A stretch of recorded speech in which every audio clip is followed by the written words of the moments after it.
Bismillahirrahmanirrahim. Assalamualaikum warahmatullahi wabarakatuh. Alhamdulillahilladzi unzila fihi al-Qur'an hudan lin-nas wa bayyinatin minal huda wal furqan. Asyhadu an la ilaha illallah wahdahu la syarika lah wa asyhadu anna Muhammadan abduhu wa rasuluhu la nabiyya ba'dah. Allahumma shalli wa sallim ala sayyidina Muhammadin sallallahu alaihi wasallam wa ala alihi wa sahbihi ajma'in. Amma ba'du, qala Allah ta'ala fil Qur'anil Karim. A'udzu billahi minasy syaithanir rajim. Bismillahirrahmanirrahim. Syahrul Ramadan alladzi unzila fihi al-Qur'an hudan lin-nas wa bayyinatin minal huda wal furqan. Wa qala Rasulullah sallallahu alaihi wasallam, khairukum man ta'allama al-Qur'an wa 'allamahu. Shadaqallahu alazim. Kami muliakan, kami hormati para kesepuhan, para bapak-bapak, para pemuda, jamaah kajian majelis Masjid Baiti Janati yang mudah-mudahan dirahmati oleh Allah Subhanahu wa taala. Alhamdulillah, kita sama-sama mudah-mudahan bisa menjaga keistimewahan kita dalam rangka tafaqquh fiddin, dalam rangka memahami agama, mengkaji persoalan agama, dan insya Allah kita semuanya mudah-mudahan dimatangkan dalam beragama. Telah Allah berikan kekuatan kita semua termasuk orang yang kuat menjalankan perintah-perintah agama. Salah satunya adalah kita menjaga keistiqomahan dalam menuntut ilmu, menjaga keistiqomahan dalam mengamalkan ajaran-ajaran agama, dan insya Allah mudah-mudahan Allah angkat derajat kita, Allah berikan kelapangan dalam hidup kita, dan mudah-mudahan Allah berkahi keluarga dan umur kita. Amin ya rabbal alamin. Setelah subuh berjamaah, kita bersama-sama melaksanakan baca surat Yasin berjamaah. Mudah-mudahan dengan dibacanya surat Yasin berjamaah ini senantiasa kita termotivasi. Kalau orang sudah mendapatkan informasi, dia termotivasi, maka dia akan mudah untuk beraksi. Sama halnya dengan keimanan. Kalau kita menganggap penting iman kita, dengan keimanannya itu kita termotivasi, maka kita akan semangat menjalankan amalan-amalan iman. Insya Allah kita semuanya telah bersama-sama membaca surat Yasin, karena dalam satu keterangan disebutkan inna likulli syai'in qalban wa inna qalbal Qur'an Yasin faman qara'a Yasin kutiba lahu yaqra Qur'an asyara maratin. Jadi insyaallah dalam hal ini setiap sesuatu itu ada hatinya. Hatinya Al-Quran adalah surat Yasin. Siapa yang membaca surat Yasin, maka insya Allah kita akan mendapatkan pahala 10 kali lipat membaca Al-Quran. Insya Allah mudah-mudahan ketika kita baca surat Yasin, kita insya Allah banyak mendapatkan pahala membaca Al-Quran. Karena Yasin adalah jantungnya Al-Quran. Sudah ada yang menghatamkan Al-Quran di bulan yang mulia ini? Sudah hatam belum Qurannya? Ini jawab kerok. Jawabnya kerok. Dari niat. Bilang belum hatam, terlalu amat ya. Mudah-mudahan tidak begitu sangat pentingnya khatam, tetapi kita khatam ya baca terjemahannya ya gitu ya. Jadi jangan sampai kita baca Quran khatam tapi nggak tahu kita yang dibaca itu Quran, sehingga bacaannya seperti nyanyian aja tanpa mengetahui makna dan artinya. Dan insya Allah ketika kita membaca Al-Quran, tahu makna dan artinya, kita akan lebih sempurna pahalanya. Jadi gak apa-apa kalau gak sempat sebulan ini hatam, baca aja, habis dibaca baca artinya, biar kita tahu apa yang kita baca, apa yang kita tahu maknanya. Insya Allah kita termasuk orang yang mengerti untuk menjalankan apa yang Allah perintahkan melalui Al-Quran. Bapak-bapak jamaah kajian yang dirahmati oleh Allah, sekarang ini kita sudah melewati masa pertengahan Ramadan. Jadi perjalanan ini tidak terasa. Perjalanan ini tidak terasa. Bentar lagi juga udah ribut-ribut mudik. Bentar lagi juga udah ribut-ribut persiapan hari raya. Bentar lagi juga sudah terdengar suara takbiran. Bentar lagi kita akan dipisahkan dengan Ramadan. Maka kita semuanya harus kembali kepada hadis Rasul. Kalau tahu umatku itu tentang keistimewaan bulan Ramadan, maka umatku akan meminta seluruh bulan dalam satu tahun untuk dijadikan Ramadan. Betapa berkahnya Ramadan, betapa mulianya Ramadan, betapa banyak pahala berlimpah di bulan Ramadan, sehingga Ramadan ini mampu menjadi bulan yang sangat ditunggu dan dinanti. Ini perjalanan ini setengah perjalanan ini. Kita udah ngapain aja di Ramadan? Sholat berjamaah aja di absen berapa kali lobangnya? Awal waktunya bagaimana? Qurannya seperti apa?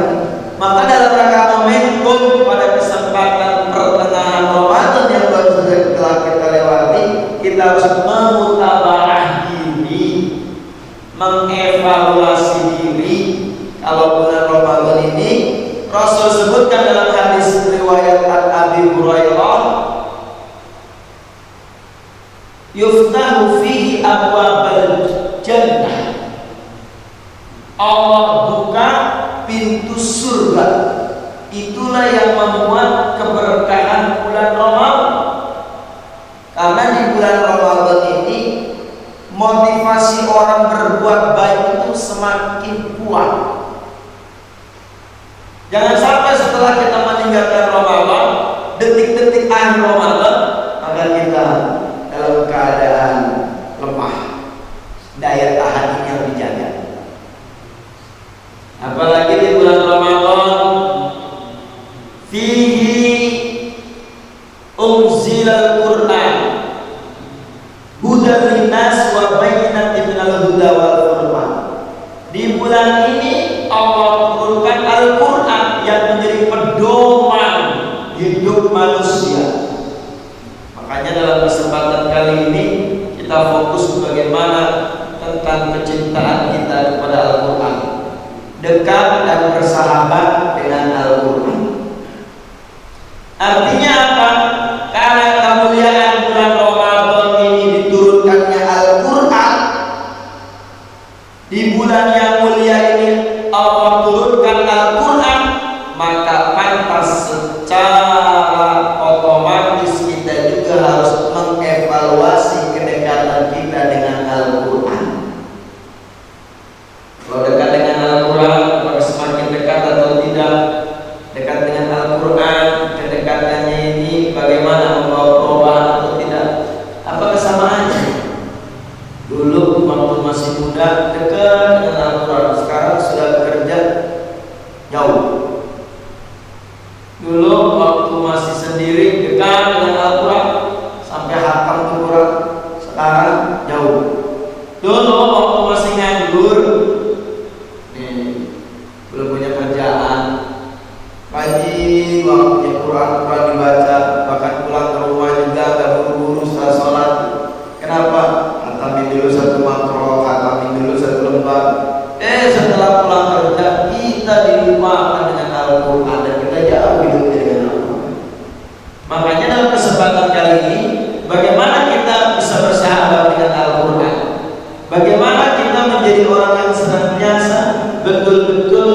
Muslim, qara al-Qur'an, bacalah Al-Quran, karena Al-Quran itu akan memberikan syafaat bagi yang memilikinya, bagi para sahabat-sahabatnya. Jadi kalau kita ini kedekatannya dengan Al-Quran masih jauh, kita dekatkan, karena di bulan ini Allah turunkan Al-Quran. Iqra'ul Quran fa innahu ya'ti yaumal qiyamati syafi'an li ashabihi. Baca Al-Quran, karena sesungguhnya Al-Quran itu di hari kiamat akan datang menemui para sahabat-sahabatnya untuk memberikan syafaat. Siapa sahabat Al-Quran itu? Mereka yang senantiasa dekat dengan Al-Quran. Hadis riwayat Muslim. Jadi kita tanyakan, kalau kita cinta sama Al-Quran, kalau kita dekat dengan Al-Quran, maka sejauh mana hataman kita, sejauh mana bacaan kita, sejauh mana kita memahami makna-makna yang ada di dalam Al-Quran. Quran itu bukan hanya sekedar pengetahuan, tapi bagaimana kita mampu sedikit demi sedikit mengamalkan nilai-nilai Al-Quran, ajaran-ajaran Al-Quran. Karena yang namanya Al-Quran itu adalah mukjizat terbesar Rasulullah. Ini kita flashback, merenung tentang Al-Quran. Al-Quran digunakan hanya untuk ngajarin orang kesurupan. Giliran ada orang kesurupan baru baca Quran, giliran gak kesurupan kita lupa Quran. Quran hanya dijadikan untuk apa? Untuk ngaji orang mati. Ketika nggak ada orang mati di rumah itu, Quran yang baca. Dan terus bagaimana ini jangan salah kaprah. Quran itu kalau kita pengen dapat pertolongan di hari kiamat, dibaca. Waktu hidup enggak mau baca Quran, enggak suka baca Quran, baru sudah meninggal pesan booking Quran, baca 7 hari, 40 hari dan sebagainya. Jangan. Artinya apa? Quran itu adalah pedoman kita secara personality manusia hidup. Apa yang namanya Al-Quran itu? Al-Quran wal kitabul mu'zizu munazzalu ala Nabi sallallahu alaihi wasallam. Yang namanya Quran itu adalah mukjizat Rasulullah sallallahu alaihi wasallam. Khusus untuk Rasulullah diturunkan kepada Muhammad. Al-muta'abbadu bi tilawatihi, dianggap beribadah bagi orang yang membacanya. Jadi membaca Al-Quran itu adalah ibadah. Tapi banyak juga orang yang membaca Al-Quran mendapatkan laknat dari Al-Quran.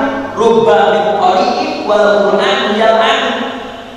Banyak orang yang membaca Al-Quran tapi Al-Quran melaknatinya, bukan memberikan syafaat. Kenapa demikian? Karena orang tersebut menjadikan Al-Quran hanya sekedar bacaan, makharijul hurufnya tidak diperhatikan, apalagi makna dan kajian. Akhirnya apa yang lewat-lewat. Padahal yang namanya Al-Quran itu adalah sumber inspirasi kehidupan. Yang namanya Al-Quran itu adalah bagaimana kita bisa mengetahui banyak rumus canggih tentang kehidupan. Tapi kalau kita tidak paham tentang artinya, bagaimana kita mau mengamalkannya? Salah satu contoh, Allah sebutkan di dalam Al-Quran, wa tazawwadu fa inna khairaz zadi taqwa. Berbekallah kalian semua, kata Allah, karena sebaik-baiknya bekal itu adalah takwa. Maka takwa itu kandungannya ada di dalam Al-Quran.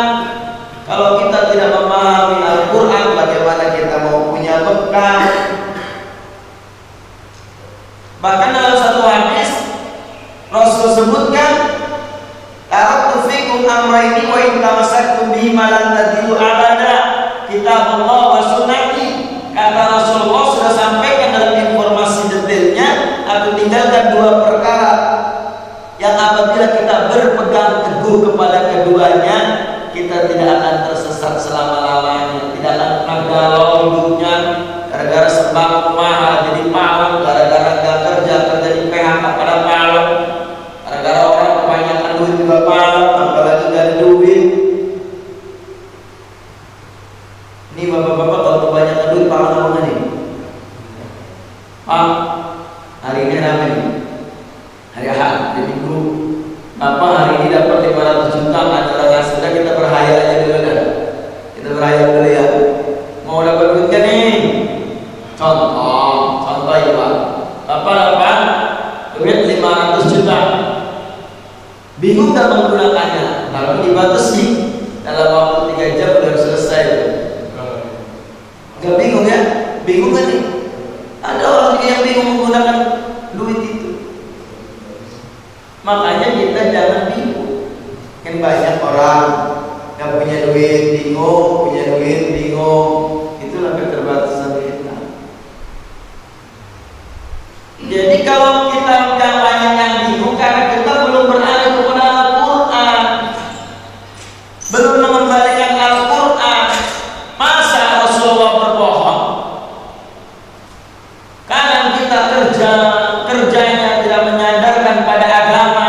Akhirnya Rasul sebutkan, tercantum dalam hadis yang ada di dalam kitab Nashihul Ibad, mereka yang jauh kehidupannya dari agama, gak pernah ngaji, gak pernah sholat, kerja, tapi mereka tidak akan pernah mendapatkan kecukupan. Kenapa? Yarfa'ullahu barakatan min kasabihim, Allah cabut keberkahan dari usahanya. Banyak orang kerja, banyak orang gajinya besar, tapi tidak merasa cukup. Kenapa? Karena tidak menyandarkan pekerjaannya, kehidupannya dengan agama. Akhirnya apa? Allah cabut keberkahan dari usahanya. Utang banyak, gajian besar, sibuk kerja mah jarang, sholat semaunya, haji sekarepe. Makanya kita kembali kepada Al-Quran. Kita Allah, kata Rasul, kalau kita tidak mau tersesat, baca kita Allah. Kembali, back to Al-Quran. Banyak orang tahu tentang Al-Quran, tapi sedikit orang baca Quran. Banyak orang yang baca Quran, tapi tidak sedikit orang yang tahu makna Al-Quran. Makanya dalam kesempatan ini kita lakukan kajian berjamaah ini, bagaimana kita mengkaji, memahami, mentadaburi, mentafakuri, membaca dan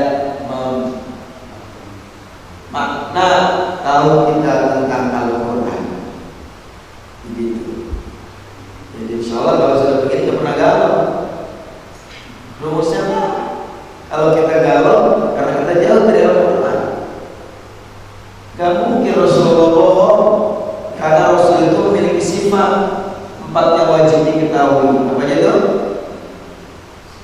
Siddiq, tabligh, amanah, fatwa. 4. Makanya kita ini sama-sama harus senantiasa mengimani Rasulullah SAW. Kata Rasul, kalau kamu nggak mau sesat, kalau kamu nggak galau hidupnya, nggak kebingungan, anak banyak, kerja enggak, utang lantung, topeng bunyi, beras nggak ada, baju lebaran belum beli, kue belum ada, jangan galau, jangan gelisah. Kembali kepada Al-Quran. Tapi kan Pak Ustaz, kalau Quran aja kita nggak usah ada sama bayar gitu. Jadi jangan begitu perbandingan. Kerja oke, kembali kepada Al-Quran. Kenapa ada keberkahan? Wa sunnati kata Rasulullah, dan sunnahku, sunnah Nabi itu salah satunya adalah membaca Al-Quran. Makanya para bapak-bapak, jamaah kajian yang dirahmati oleh Allah, kita ini harus kembali kepada Al-Quran agar kedekatan kita dengan Al-Quran betul-betul membuat kita semakin dekat dan semakin terasa. Kembali kepada Al-Quran. Sekarang kita berkesempatan untuk Ramadan. Ramadan itu diturunkannya Al-Quran. maka menjadi satu evaluasian, satu mutaba'ah bagaimana kecintaan kita dengan Al-Quran. Dulu orang baca Quran itu karena orang beli Quran. Quran ini gak ada dan di tempat guru, di tempat ngaji. Sekarang Quran banyak cetakan penerbit mana aja ada. Tapi kadang-kadang Masya Allah, pantas kelak di akhir zaman Al-Quran hanya sekedar tinggal tulisan. Ada di pojok, tidak ada yang membaca. Ada Quran 15 yang membaca satu, itu pun seminggu sekali setiap hari Jumat pagi. Yuk kita pandang. Karena Al-Quran itu berdoa. Tidak ada persoalan yang tidak diselesaikan dengan Al-Quran. Di situ sudah terurai. Contoh urusan rumah tangga ada di dalam Al-Quran. Ayatnya ada. Apa ayatnya? Yang suka dibaca, orang sudah hafal ini. Wa min ayatihi an khalaqalakum min anfusikum azwajan litaskunu ilaiha wa ja'ala bainakum mawaddatan wa rahmah. Ini ayat tentang pernikahan. Sederhana di situ aja, karena gerbang rumah tangga itu kan pernikahan. Apa tujuan pernikahan itu? Sakinah, mawaddah. Sakinah konteksnya adalah bagaimana dia memiliki satu ketenangan. Mawaddah ini kecintaan, fleksi sesama manusia. Jadi kalau bapaknya pengen senang lihat istrinya senang, maka apa yang menjadi kemauan istrinya bisa bapak penuhi. Ibu pengen lihat suaminya senang, apa yang menjadi kemauan suaminya ibu penuhi. Maka itu akan tercantumlah mawaddah. Warahmah ini tiga ini. Ini dalam tidak sederhananya kita contohkan di dalam rumah tangga. Sakinah, mawaddah, warahmah. Sakinah bukan sampai aki-aki tetap tenang, bukan. Karena Pak Ade udah jadi aki-aki itu ya. Nah, sakinah, mawaddah. Mawaddah itu pandangan manusia.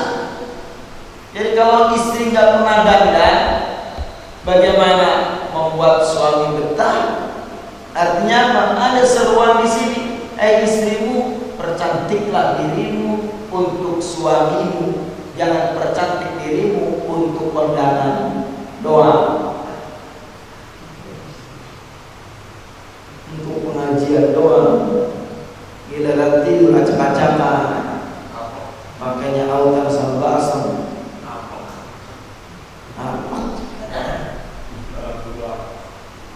Maka bapak-bapak jamaah yang dirahmati oleh Allah, itu sederhananya Al-Quran sudah memposisikan mana tugas suami, mana tugas istri. Tupoksi.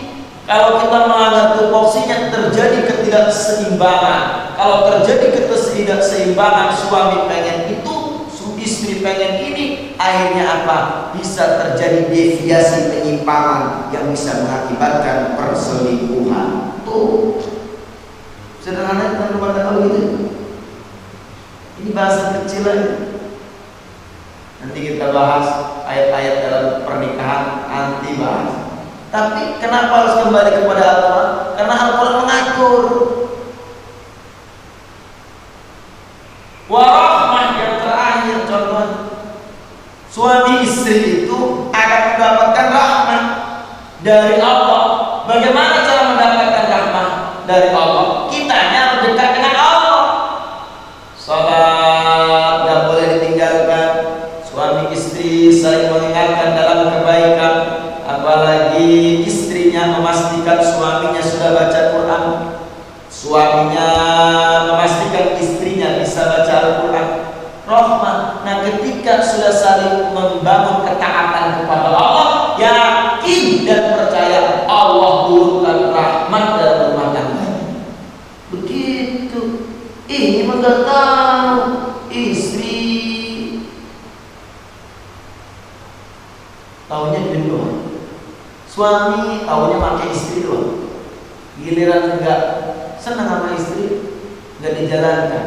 Jadi hanya sekedar perimbangan sosial aja, hanya sekedar status sosial aja. Akhirnya apa? Kalau tidak dikembalikan kepada Al-Quran, terjadi pengurangan fungsi. Bagaimana fungsi istri, bagaimana kewajiban suami. Ini kan salahnya. kembalikan kepada Al-Quran. Satu, masalah rumah tangga. Yang kedua, masalah mendidik anak. Kalau kembalikan kepada Al-Quran, mendidik anak, tujuannya apa? Tujuannya membangun kekuatan spiritual, keimanan kepada anak, bukan mendidik anak agar bisa kerja. Ini salah kaprah juga. Nyekolahkan anak biar bisa kerja di Alfamart, bisa kerja di rumah. Nyekolahkan anak biar bisa kerja di pabrik. Ada terjadi disorientasi. Kembali kepada Al-Quran. Apa Al-Quran mengatakan? Wal yakhshal ladzina law taraku min khalfihim dzurriyyatan dha'afa khafu 'alaihim falyattaqullah wal yaqulu qawlan sadida. Udah dunia ikuti. Ini bapak-bapak harus pleno sama istrinya, jangan sampai salah mendidik anak. Ini sederhananya mendidik anak. Kembali kepada Al-Quran mengajar. Ini baru Qurannya, karena kita back to Al-Quran agar kita semakin dekat dan bersahabat dengan Al-Quran, tahu arti, makna dan bacaannya tentang Al-Quran. Beres. Belum lagi persoalan waris yang sering ribut. Kakak membunuh adiknya, adik membunuh kakaknya. Kembali kepada Al-Quran tentang waris. Ada surat An-Nisa, yusikumullahu auladakum, yusikumullahu auladakum min dzakarin. Disebutkan di sana mana fungsi istri, mana fungsi anak, mana bagian istri, mana bagian anak, bagian anak perempuan, anak laki-laki. Yusikumullahu auladakum min dzakarin wal unsa. Disebutkan di sana. Artinya apa? Semuanya sudah diatur. Banyak kan ya orang rebutan warisannya, banyak kan. Kalau kita ipro, wih anak pertama juga yang gede, wih anak laki-laki yang gede, wih siapa yang berkuasa dari bapak tua. Apalagi ada orang tua atau warisan sekadar yang disayang dikasih banyak, kamu nakal, kamu diatur, dah banyak kabel bagi. Akhirnya nggak adil di situ. Padahal Al-Quran sudah menyebutkan fungsi dan tujuan. Mama sepira, bapak sepira, anak sepira, rabi sepira. Ya itu tentang mau waris. Belum lagi tentang ibadah. Ada semuanya di dalam Al-Quran. Hadirin para jamaah kajian yang dirahmati oleh Allah, makanya tidak ada alasan untuk tidak dekat dengan Al-Quran. Untuk memperbaiki hidup ini kita harus dekatkan diri dengan Al-Quran. Kalau mendekatkan diri dengan Al-Quran, insya Allah kita akan mendapatkan manfaat. Kalau kita tidak dekat, jauh karbewek. Kalau karbewek sakadarek, maka lahirnya tergantung kita. Padahal Allah sudah mengatur. Semuanya sempurna mengatur, difirmankan dalam Al-Quran. Tapi kalau kita nyekar karbewek, akhirnya kurangnya keberkahan di situ. Makanya bersama-sama dengan momentum kita di bulan Ramadan yang mulia ini, bagaimana kita bisa dekat dengan Al-Quran dan bersahabat dengan Al-Quran. Contoh kasusnya tadi. Lalu pertanyaannya adalah, bagaimana Al-Quran ini diturunkan? Ini pertanyaan yang mendasar. Semua orang mungkin sudah tahu. Tapi untuk menambah kembali mengingat, untuk memperbaharui ingatan kita terkait dengan turunnya Al-Quran, Rasulullah aja pertama mau menerima Al-Quran itu nggak sanggup baca bagaimana perjalanan wahyu ketika wahyu akan disampaikan kepada Rasulullah. Ada Rasulullah sampai menggigil kedinginan. Dia ambil selimut rapat-rapat mau diturunkan wahyu. Bahkan ketika di Gua Hira yang pertama dibaca itu Iqra bismi rabbikal ladzi khalaq, apa yang dikatakan oleh Rasulullah? Ya Jibril, ma ana biqari'in. Jibril, saya tidak bisa membaca. Iqra ya Muhammad, ma ana biqari'in. Iqra ya Muhammad, ma ana biqari'in. Baca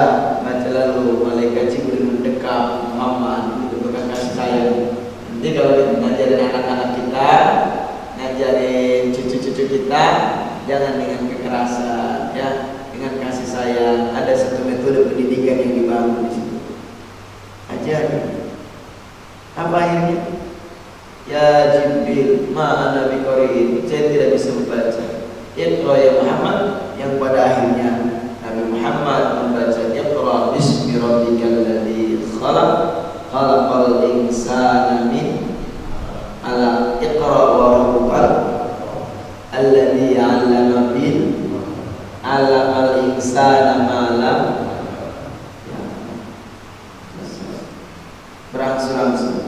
Nah, oleh karena itu sering kita mengetahui bagaimana Al-Quran ini diturunkan. Kalau kita sudah tahu Al-Quran ini sangat istimewa, diturunkannya berangsur-angsur.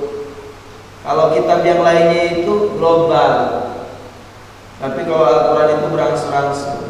Kenapa? Nah, kenapa Al-Quran itu diturunkan berangsur-angsur? Dalam Al-Quran surat Al-Furqan ayat 32. Kita lihat Al-Furqan. Kenapa? Nah, inilah pertanyaannya. Karena yusabbit fu'adak, untuk menetapkan keimanan. Jadi ngafal Quran itu kan berat, ataupun kita memahami ayat Al-Quran itu kan susah, banyak kata kalimat yang sama. Saya berbagi cerita ya, kalau ngafal Quran itu kadang ya bagi saya sendiri kadang sulit. Sulitnya apa? Kan banyak ayat yang sama. Banyak ayat yang sama. Contoh, ada orang yang baca Al-Quran surat Al-Asr nyambungnya ke Al-Kafirun. Banyak orang yang baca surat Yasin nyambungnya ke Al-Mulk. Ya kan berat. Makanya di situ Allah perintahkan itu warattilil Qur'ana tartila, membaca Quran itu dengan tartil, dengan perlahan-lahan, aja ngebuta. Mentang-mentang targetan mau khatam embat aja. Bismillahirrahmanirrahim. Yasin wal Qur'anil hakim innaka laminal mursalin. Jangan nunggu. Jangan nunggu banyak, tapi Alif Lam Mim, dzalikal kitabu la raiba fihi hudal lil muttaqin. Jadi para jamaah kajian yang dirahmati oleh Allah, kita ini enggak boleh cepet-cepet, tapi kita harus tartil. Itu perintah Allah dalam Al-Quran. Kalau tartil, orang Arab aja yang bahasa Arab itu diperintahkannya pelan-pelan, apalagi kita yang bahasanya bahasa Jawa, bahasa Sunda, ukur ada ekol susah kan. Nah seperti itu. Jadi ketika ada pertanyaan kenapa Al-Quran itu diturunkannya bertahap 22 tahun atau 23 tahun, 22 tahun lebih ya, 22 tahun lebih. Artinya disitulah kita pentingnya kembali kepada Al-Quran. Nah oleh karena itu rumusan berikutnya adalah bagaimana supaya kita dekat dengan Al-Quran. Rumusan yang ketiga, bagaimana supaya kita agar bisa menjadi sahabat Al-Quran. Yang pertama, yakini Al-Quran ini sebagai wahyu. Keimanan kita kepada Al-Quran harus kita tunjukkan. Yang namanya rukun iman itu ada berapa? 6. 1 iman kepada Allah, 2 iman kepada malaikat, 3 iman kepada Rasul, 4 iman kepada kitab. Kitab dulu boleh, Rasul dulu boleh. Akhirnya apa? Kitab ini harus kita imani. Bagaimana cara mengimani kitab? Kita harus dekatkan diri. Bagaimana mendekatkan dirinya adalah pertama kita harus membaca. Mustahil demen sama Quran, demen sampai akhirnya Quran dibawa-bawa aja, bahkan dijadiin kalung, apalagi menjadi bapak. Tahu apa? Saya ini biar itunya kerjanya kuat, atau masukin ke sabuk. Dibaca enggak? Yang penting sabuknya jangan dibawa kencing ya. Ada Quran atau dibawa kalung atau dijadiin subuk. Dibaca enggak? Makanya yang pertama untuk kita mendekatkan diri agar kita menjadi sahabat Al-Quran, kita harus rajin membaca. Suka baca Quran? Siapa yang habis sahur baca Quran?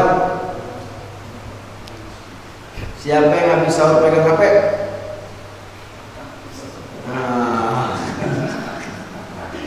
Siapa yang habis tarawih baca Quran? Siapa yang habis tarawih nonton TV? Siapa yang habis sholat baca Quran? Siapa yang habis sholat ngobrol?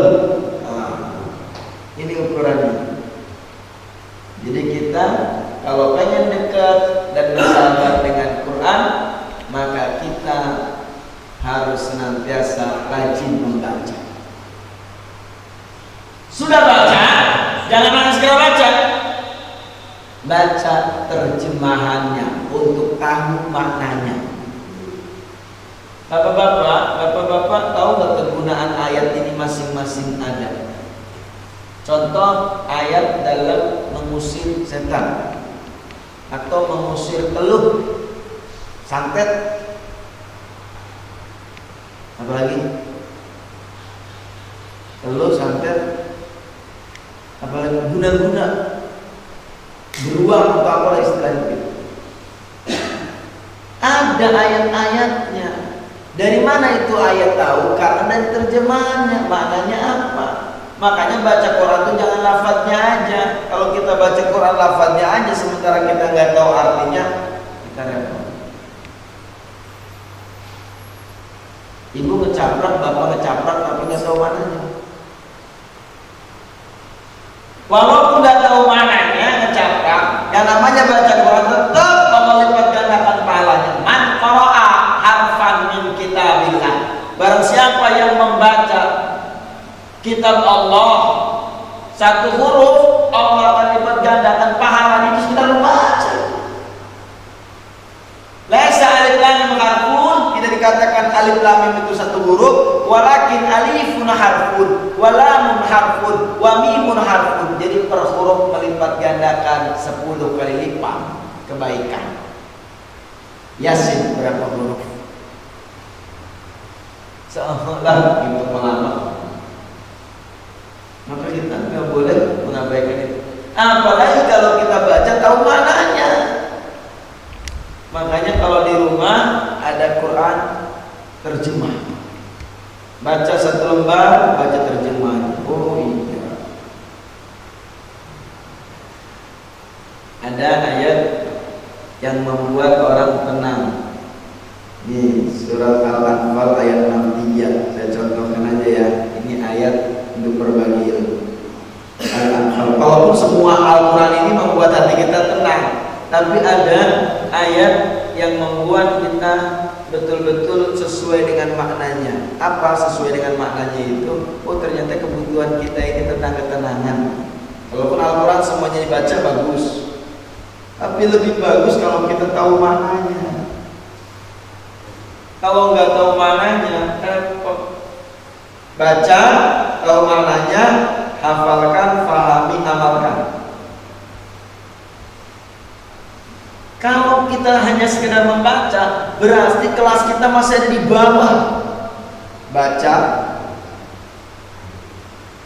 maknanya, hafalkan, pahami, amalkan. Kita di posisi mana? Makanya para bapak-bapak jamaah kajian yang dirahmati oleh Allah, kita ini jangan hanya sekedar membaca. Kalau kita sekedar membaca, kita tidak tahu maknanya, maka banyak orang yang gagal paham menjalankan perintah agama karena membacanya tidak dengan makna. Bagaimana tahu maknanya? Baca terjemahannya. Bagaimana cara menghafalnya? Sering dibaca. Bagaimana cara memahaminya? Ngaji. Bagaimana mengamalkannya? berkumpul dengan orang-orang soleh. Insya Allah Quran ini menjadi petunjuk bagi kita semua. Hudal linnas, yaitu petunjuk bagi manusia. Maka dalam Al-Quran surat Al-Baqarah itu dzalikal kitab la raiba fihi hudal lil muttaqin, yaitu menjadi petunjuk lil muttaqin bagi orang-orang yang bertakwa. Kalau kita ini takwa, menjadikan Al-Quran ini sebagai petunjuk. Ini adalah bulan Ramadan. Tujuan daripada Ramadan itu membentuk pribadi yang bertakwa. Maka insya Allah kita semuanya termasuk orang yang mendapatkan petunjuk dari Al-Quran. Hadirin jamaah kajian yang dirahmati oleh Allah, demikian barangkali terkait dengan kajian subuh, dekat dan bersahabat dengan Al-Quran. Kalau ada pertanyaan, silakan sama-sama kita bahas, sama-sama kita jawab. Mudah-mudahan ini menjadi sebuah wasilah kita untuk mendekatkan diri dengan Al-Quran. Wallahu a'lam. Silakan.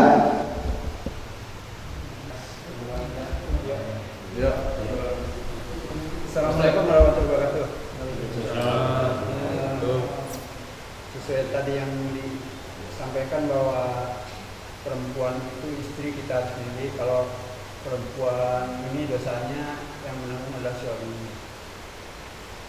Kemudian kita udah berkali-kali umpamanya menasehati, ternyata malah apalagi zaman sekarang adalah teori doang, bla bla bla bla bla, karena dia punya ininya dengan HP dan sebagainya.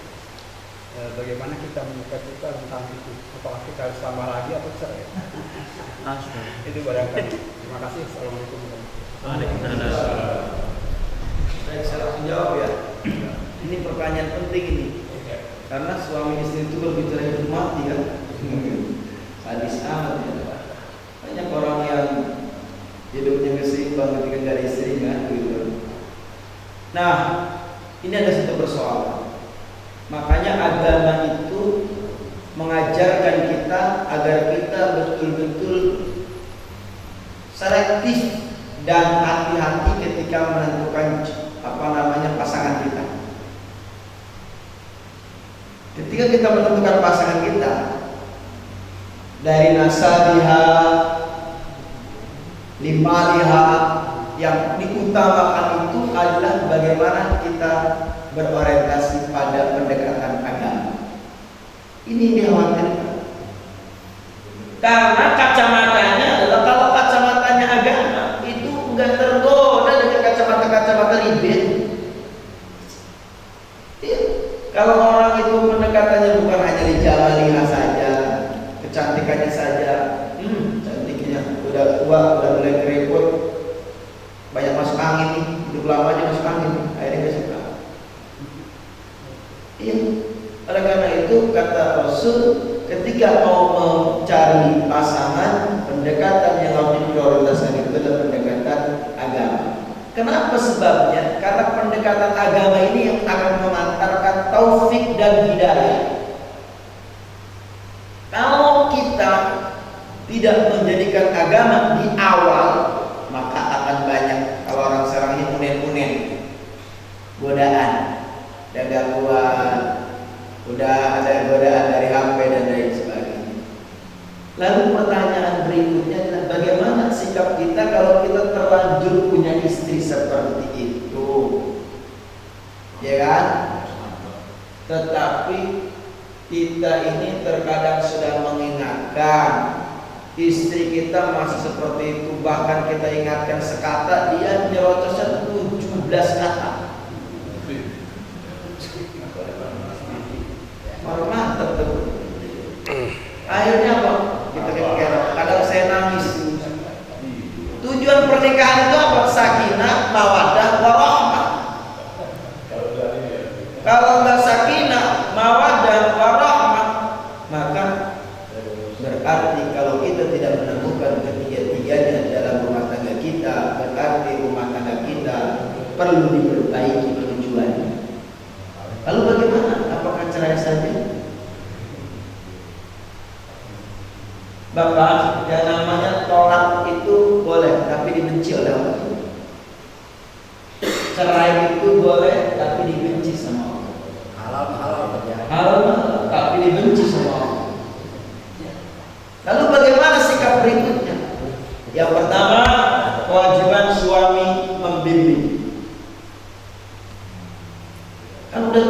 susah, Pak.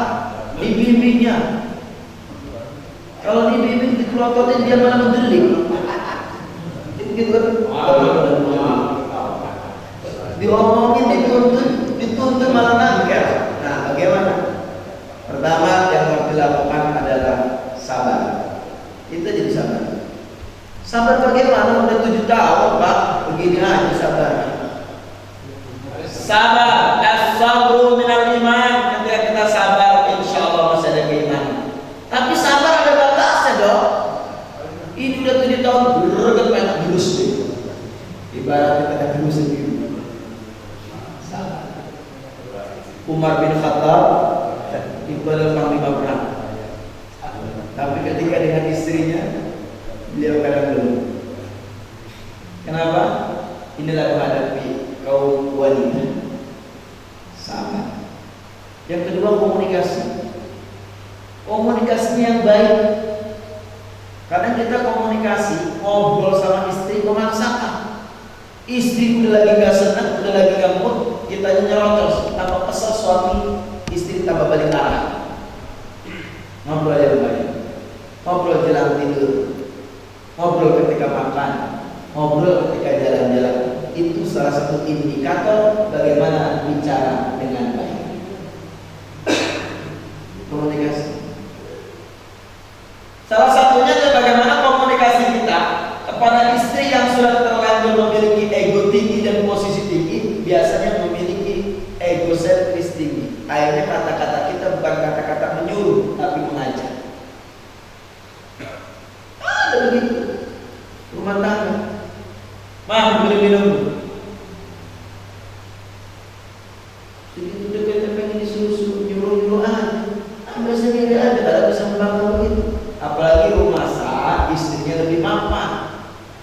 Melek dengan jelek-jeleknya seapa-apanya ini suami gitu. Emang suami juga bisa sering alhamdulillah ya. Kalau pernah ada yang bilang istri gitu, saya juga bisa. Pacar saya dulu banyak waktu SMA. Begitu. Nah, yang kedua adalah komunikasi. Awas jangan sampai kalau salah komunikasi. Komunikasi di waktu yang dekat. Komunikasi sambil jalan-jalan, ayo mah kita beli kolam kali. Di mana? Pas selama sambil jalan kaki. Sengaja putar jauh biar banyak ngobrolnya. Menjelang tidur ngobrol. Terus sana gitu. Ngobrol. Sambil makan ngobrol. Makanya Nabi Allah Ibrahim itu mengajari makan itu berjamaah. Dulu orang tua dulu keluarga tuh nggak bisa makan langsung kalau tidak ditemani oleh anggota keluarga yang lain. Masing-masing. Suaminya makan di dapur, nggak pernah makan di rumah. Ya rumah kan ada di dapur ya, dapur kan ada rumahnya. Akhirnya apa? Akhirnya suaminya makan, istrinya nonton TV, istrinya main HP. Makanya ajarin ketika istri makan, bapak yang nemenin. Ketika bapaknya makan, istrinya yang nemenin. Ngobrol, itu akan lebih mudah komunikasi. Yang ketiga, berdoa. Kenapa doa? Karena berbicara hidayah. Pak, hidayah itu bukan berarti bapak-bapak setelah ini duduk di masjid, bukan berarti bapak-bapak mendapatkan hidayah dan selesai persoalan. Bukan berarti bapak-bapak sudah melaksanakan sholat subuh berjamaah selesai persoalan, menjaga hidayah sampai akhir hayatnya. Bukan. Hidayah itu fluktuatif, senada dengan keimanan. Kalau kita mendapatkan hidayah, pagi ini kita meminta, sore siang mendapatkan hidayah. Makanya kita mohon agar senantiasa kita diberikan hidayah. Terus dijaga hidayah. La tuzigh qulubana ba'da idh hadaitana wa hab lana min ladunka rahmah. Jadi satu ancaman jangan sembarangan. Ketika bapak-bapak punya istri sekarang lebih baik. Jangan sampai nanti ketika kita sakit, istri kita meninggalkan kita. Kita sakit stroke, istrinya kesel, akhirnya istrinya lebih senang pergi-pergian. Jangan bakal mati sih. Nah ini kita minta ya Allah berikanlah kesabaran, berikanlah hidayah kepada kita, kepada istri. Yang berbicara hidayah itu berbicara Allah. Nah itu 3 poin itu Pak yang perlu saya sampaikan. Pertama sabar, bersabar.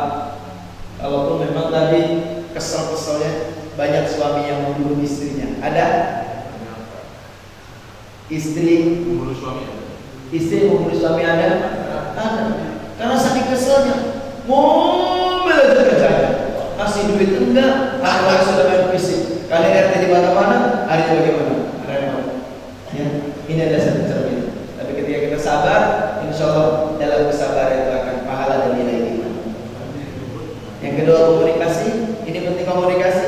Komunikasi di ruang tamu nggak nyambung, komunikasi di dapur. Komunikasi di dapur nggak nyambung, komunikasi di tempat tidur. Komunikasi di tempat tidur nggak nyambung, komunikasi di jalan. Komunikasi di mana-mana, insya Allah pasti ada jalan. Yang ketiga, minta kepada Allah, ya Allah berikan hidayah. Pak, apalagi kita tahu yang terjadi pada Nabi Ayub alaihissalam ketika Nabi Ayub sakit, ketika Nabi Ayub melarang istrinya, akhirnya ditinggalkan semua. Nabi Ayub ditinggalkan oleh istri-istri, bahkan istri terakhir yang merawatnya sekalipun. Sampai akhirnya Nabi Ayub akan menghukum istri yang tidak taat kepadanya, istri yang terakhir itu yang menjual rambutnya dengan pukulan. Nazarnya itu begitu, kalau saya sembuh saya akan menghukum istri. Nabi Ayub sekalipun. Ini tantangan Pak. Jangan kata Nabi Ayub, Nabi Nuh. Nabi Nuh, Nabi istri dan anaknya tidak menjadi bagian daripada pendukung Nabi Nuh. Nabi Lut, betul? Beda dengan Nabi Allah Ibrahim. Suaminya soleh, istrinya solehah. Lahirlah keturunan yang soleh. Nabi soleh dan Nabi Ismail. Nabi Ismail itu berangkat dari situ. Ujian yang banyak berangkat dari keluarga kita, dari orang terdekat kita. Makanya ujian itu ada. Kamina laisa minna. Banyak orang yang kelihatannya bersama kita, tapi belum tentu bagian menjadi. Makanya kita terus berdoa, mudah-mudahan pasangan hidup kita, keluarga kita, anak keturunan kita jadi anak-anak yang soleh dan soleh. Mudah-mudahan bisa membantu. Ustaz, Silakan. Bismillahirrahmanirrahim. Assalamualaikum warahmatullahi wabarakatuh. Izin tanya Ustaz. Ya. Tadi Ustaz membahas cara mendidik anak. Apalagi saat ini zaman teknologi Ustaz.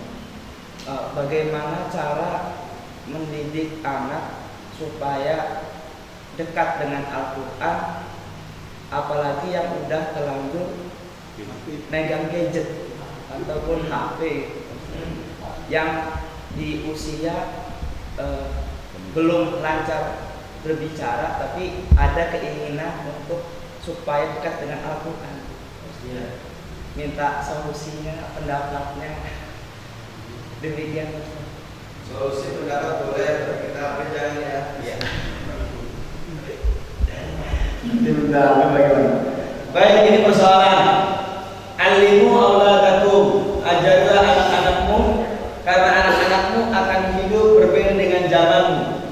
Kalau dulu kita dibentak sama orang tua, langsung nunduk, langsung pulang, atau langsung balik kedengerin. So, baru apa kita itu dulu. Kalau sekarang anak dibentak sama orang tuanya, dia turut kebentak. Anaknya pinter karena memang ngomong belum bisa, tapi megang HP udah. Padahal nggak ngerti tuh. YouTube, baca YouTube, tapi dia ngeliat dari gambar. Oh, YouTube gambarnya merah, ada putar-putarannya begitu. Jadi dia memahami persoalan tidak dengan membaca, dengan melihat, begitu ya. Makanya anak-anak sekarang itu di dalam dunia pendidikan lebih cepat perkembangannya dengan visual, dengan melihat, mendengar kurang, kinestetik juga kurang, tapi lebih banyak pada melihat. Bagaimana solusinya? Yang pertama, tunjukkan contoh. Tauladan. Dari mana ini? Dari orang yang terdekatnya. Siapa dia? Bapak ibunya. Kasih contoh. Bapaknya, ibunya jangan terlalu dekat dengan HP. Kadang anak menangis, saya pengen jadi HP. Kenapa? Karena HP lebih sering dipegang oleh mama. Anaknya jarang dielus, anaknya jarang dipeluk. Kadang anak menangis, pengen jadi seperti HP karena lebih dekat dengan penggunanya. Begitu. Artinya apa? Tauladan. Kalau kita punya anak tidak terlalu kecanduan HP, maka pastikan bapak ibunya buka HP itu tertentu saja. Jadwal aja. Ustaz, saya kan sibuk, gak mungkin kerjaan saya dan lain sebagainya. Ada waktunya kan. Akhirnya apa? Kalau kita habis sahur HP, habis sholat HP, akhirnya anak ikut-ikutan. Kedua, qobla dakwah, kasih contoh. Laqad kana lakum fi Rasulillahi uswatun hasanah. Rasul itu sudah kasih contoh. Maka kita sebagai umat Rasul kasih contoh. Saya nggak bisa lupa tidak HP waktu. Pegang HP kalau di rumah itu ada waktu-waktunya. Kadang kita selama sama anak juga pegang HP. Anaknya tergoda. Lucu yang gerak-gerak, apalagi motoriknya cepat perkembangan anak kecil itu ya. Wih, orang puyang aja loncat banget itu senang. Uyang doang. Wih, di HP lucu nih loh, di HP ini. Satu, kasih contoh. Mama sama papahnya harus bangun kesadaran, buat kesepakatan jangan terlalu banyak main HP di depan anak-anak. Lebih baik main kuda-kudaan, lebih baik main bola, lebih baik main karet-karetan, lebih baik main jungkir balikan. Yang penting jangan terlalu di HP. Sama anaknya jangan sama istri suami. Itu yang pertama. Yang kedua, hadirkan dia pada satu lingkungan yang baik. Anak yang megang HP itu reaksinya lambat. Kalau dia sudah megang HP, ada ayam bertelur 5 di sampingnya itu gak tahu. Saya ayam bertelur 5 gak tahu. Kenapa? Anak yang megang HP itu dia asik dengan dirinya sendiri, akhirnya lupa dia untuk bersosialisasi, melahirkan manusia-manusia individualistik, ngedakwah aja di kamar. Weh, bapaknya nyari kemana itu? Si Sari kemana Sari? Kemana Sari? Ternyata ada di dalam lemari lagi mainin HP. Apa ketahuan abinya? Ya begitu. Suka ditemukan begitu. Kalau anak main HP dipanggil diem aja, kalau nyamuk rada dengkep. Hadirkan dia ke lingkungan. Pesantren kan, sekolah kan, jangan sampai dia menemukan satu kesempatan sendiri ketika ada di HP. Itulah yang kemudian kata Rasulullah, al-bi'atun solehatun. Lingkungan yang baik itu akan mengantarkan pada waladun abrur. Berangkatkan ke lingkungan yang baik. Di rumah nggak bisa, mama bapaknya sibuk, pesantren. Pesantren lebih baik. Saya punya anak usia 5 tahun, tapi kan nggak tega. Maksudnya di pesantren itu nggak ada HP gitu. 5 tahun, pesantren nggak tega nangis. Ajak diskusi, dialog si anak itu. Jadi yang kedua, bawa dia kepada lingkungan yang baik. Bahaya. Yang ketiga, ajak ngobrol enaknya. Jangan mentang-mentang orang tuanya sibuk sendiri, anak-anak jalan diajak ngobrol. Akhirnya anak mencari dunianya sendiri. Dunianya ditemukan di HP. Ada Dora, ada Nusa, ada lagi bisa, ada lagi, ada Pinupin, pokoknya banyak. Ada lagi sekarang itu mainan anak kecil tapi bernuansa dewasa, Sakura. Betul? Kau tahu si Pak Ustadz? Ya ini ada persoalan. Begitu. Jadi ajak ngobrol. Anak nggak tahu manfaatnya apa. Kadang ini dibuka, yang membuka pengen main itu, yang dibuka ada orang mirip mamanya. Ih kayak mama, dibuka itu. Ternyata bintang Korea. Nah itu, jadi ajak ngobrol. Banyak anak yang tidak tahu secara utuh bagaimana posisi HP ini. Medsos jebakannya luar biasa. Kalau sudah masuk ke sini, maka begini, dia masuk ke zona pikir. Kalaupun dia tidur sering go, kalaupun dipanggil dia sering melamun, itu pasti akan ditemukan secara apa namanya psikis. Berapa kan? 3. Ya, ajak ngobrol. Ajak ngobrol. Dan 3 aja. Kalau 3 itu buat dijalankan, insya Allah. Begitu. Tauladan, lingkungan, ajak ngobrol. Kasih informasi mana yang baik, mana yang buruk. Jangan ini memang bapaknya pusing pengen ngebeliin anaknya HP. Nggak kebeli HP-nya dikreditin. Kan sekarang kredit HP banyak.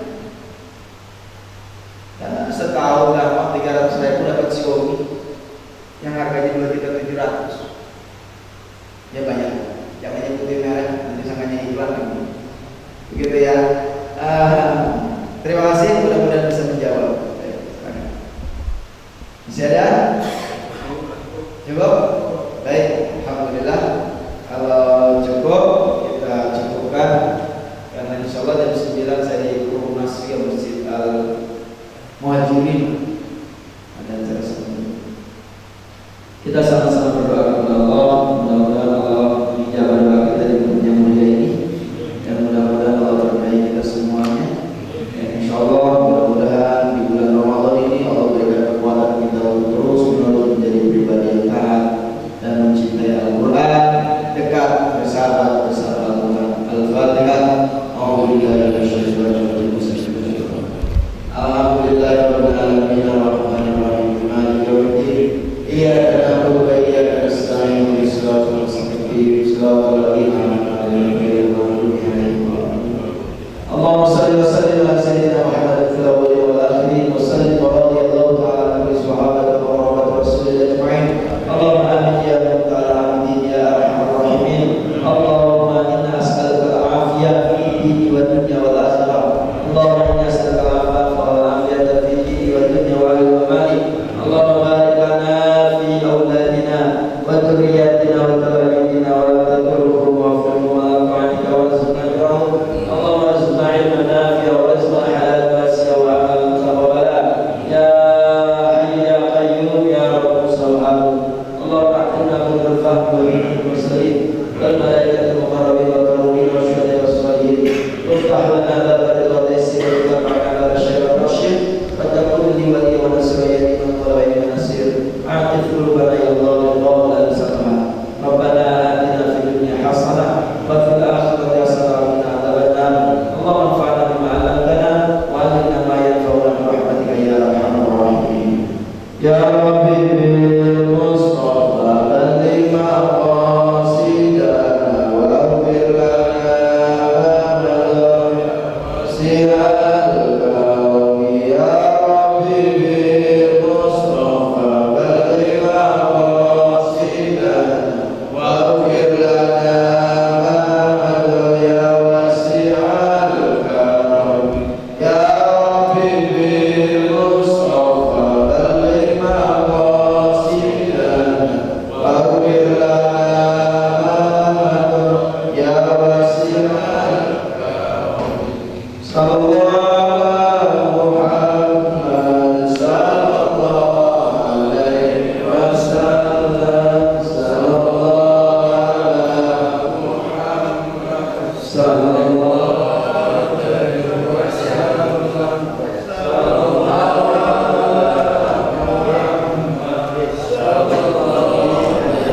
wasallam. Sallallahu ala Muhammad sallallahu alaihi wasallam.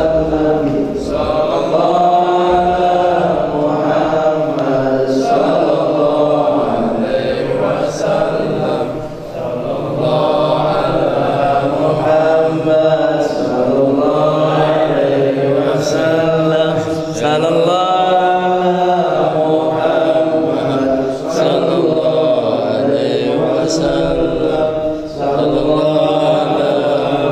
Muhammad sallallahu alaihi wasallam. Sallallahu